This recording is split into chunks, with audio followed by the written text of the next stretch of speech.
ሰፈር ነው የምንኖረው። እንዳትነካኝ እያለች ምንድን ነው? ለምንድን ነው የምታስቸግራት? አንተ ስትወጣ ስትገባ እየተናገረኝ ነው። እሷን ተዋት፣ እየተናገረኝ ነው እያለች ነው። ለምንድን ነው እናንተ ምን ቤት ነህ? ስለሷ ምን ቤት ሆኜ ይመስላል አሁን የማናገረ? ቆይ ስታስበው እሷ መናገራችንም አንተ ምን አገባህ? በሷ ልጅ እሷ መናገር ትችላለች። ግን ይኸውልህ አንድ ሴት ይኸውልህ ልንገርህ ምንም ነገር አልፈልግም፣ በቃ ካንተ ጋር ምንም ነገር አልፈልግም ካለች አልፈልግም ነው። አንተ ምንድነው ማድረግ ያለብህ? ከሷ መራቅ ነው ያለብህ አሁን ማለት ነው። እኔ የምነግርህ ከሷ ማለት ነው እና አንተ አልፈልግም ብያለች እኮ ነው። አንተ ነህ እኔ ነኝ ማለት ነው። ይኸውልህ ስትገባ አትያት፣ አትከተላት፣ በቃ አጠቃላይ አታስጨንቃት ማለት ነው። ኧረ አታስጨንቃት አልፈልግም። ኧረ እባክህ አዝላትና ዙራ ይያታል ዞርም በቃ ዙሩን በእናትህ አንተ ካሁን በኋላ አትንካት። ይኸውልህ ሌላ ነገር እንዲፈጠር ትፈልጋለህ አንተ። አንቺ ደግሞ ይኸውልሽ ፊንታ እሱን እንደምብለሽ እሷን አትናገር አንተ ምን ነገር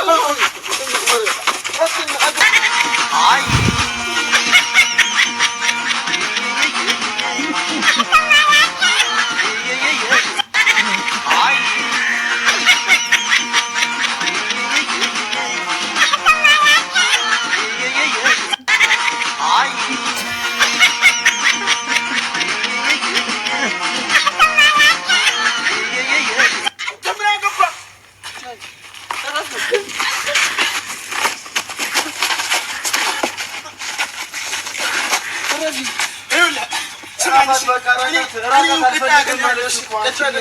እኔ ዛሬ ግለጥ ለሷ ብዬ ነው ለሷ ስለለቃለሁ። ዛሬ ሰፈሬ መተህ ደግሞ እሺ ካሁን አላውቅም ተዘይዶ አንተ ሰፈሬ መተህ ትመታኛለህ አንተ።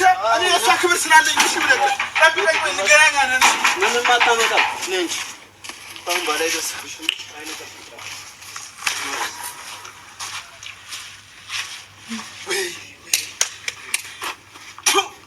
እኔ ካልሰራሁልህ ጠብቀኝ። ይኸውልህ እኔ ካልሰራሁልህ ምንም አታመጣም። እሰራልሃለሁ፣ እንገናኛለን። እኔ ይኸው አንተን እኔ ከለቀኩ ለዛሬ ለእሷ ስል ተዋለሁ፣ እንገናኛለን። የምሬን ነው። እኔ እሰራልሃለሁ። አንቺ ደግሞ ቀጣይ እንገናኛለን። እሺ ማንንም ብታመጪ እኔ አንቺን ማፍቀሬ መውደድ አላቋርጥም። ይልሆን ነው ድረስልኝ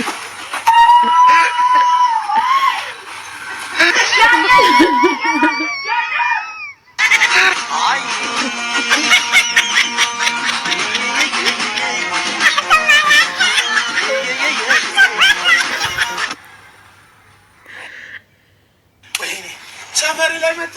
ሴት ነሽ አንተ። ወንድ ልጅ ሰፈር ላይ ስለማይጣላ ነው ዝም ያለ። አብቀኝ ምን ልታረግ እንገናኛለን። እኔ ላንቺ ስል ትቼዋለሁ። እንገናኛለን።